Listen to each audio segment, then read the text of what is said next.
La congrégation des fils de l'Immaculée Conception du Cameroun célèbre son fondateur. Il s'agit du bienheureux Louis-Marie Monti qui a été honoré à sa juste valeur à travers les festivités marquant son bicentenaire de naissance et de baptême.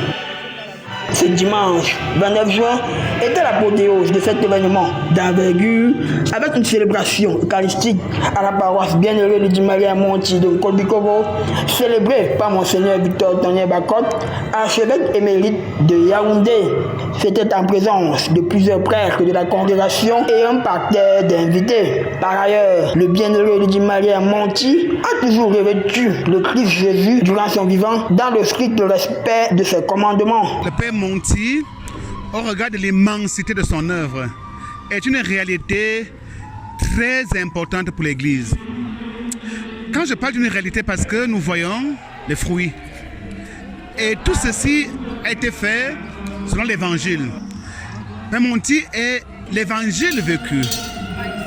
Parce que dans tous les domaines que parle Jésus dans l'Évangile, je vous assure, nous trouvons Père Monti. Il s'occupe des orphelins. Il s'occupe des jeunes. Il s'occupe de tout le monde. Il est tout simplement l'apôtre de la charité, le grand apôtre de la charité. Et vive Père Monti. Nous, les fils de Père Monti, nous sommes très heureux. Je crois que nous ne nous sommes pas trompés de frapper la porte de cette congrégation qui reste jusque-là très peu connue. Et nous préférons comme ça, mais qui s'exprime par l'évangile qui est annoncé dans cette congrégation. Des efforts considérables sont menés pour faire connaître davantage la congrégation des fils de l'Immaculée Conception au Cameroun et même dans le monde. Je veux parler d'une personne que Père Monti aimait toujours parler, Saint Joseph. Saint Joseph, dans la mission qu'il avait, il ne parlait pas beaucoup. Mais le seul fait que Père Joseph ait vécu à côté de Jésus et qu'il ait pris beaucoup de peine pour Jésus, on parle de lui éternellement. Alors pour la congrégation, beaucoup de choses sont pensées et nous allons très subtilement, mais nous pensons les faire efficacement. Et je crois que quand on regarde à Bamenda, à Kumbo, à Samelima, le berceau de la congrégation en Afrique, à Yaoundé, à Kribi, à Bolova, tout est fait pour que Père Monti soit connu. Et je vous assure, dans l'église, Père Monti est connu.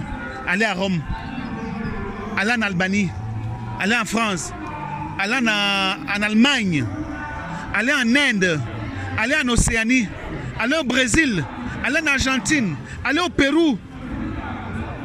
Dans tout le monde, Père Monti est désormais présent. Alors qu'il a commencé son œuvre seulement dans une petite bourgade à Milan.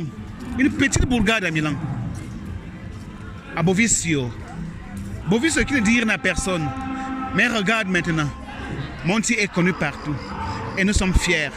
Je vous assure, prions seulement que l'œuvre de Monti qu'il a entreprise puisse perdurer, que Dieu nous donne la grâce et les moyens de pouvoir assurer l'immense défi de Père Monti que nous tenons entre nos mains. Ces moments forts ont également été meublés par un pèlerinage organisé au sanctuaire marial de Smalen et des colloques scientifiques sur la personne du bienheureux Louis-Marie Monti. La congrégation des fils de l'Immaculée Conception est ouverte à tous ceux qui aspirent à l'intégrer sans distinction de race.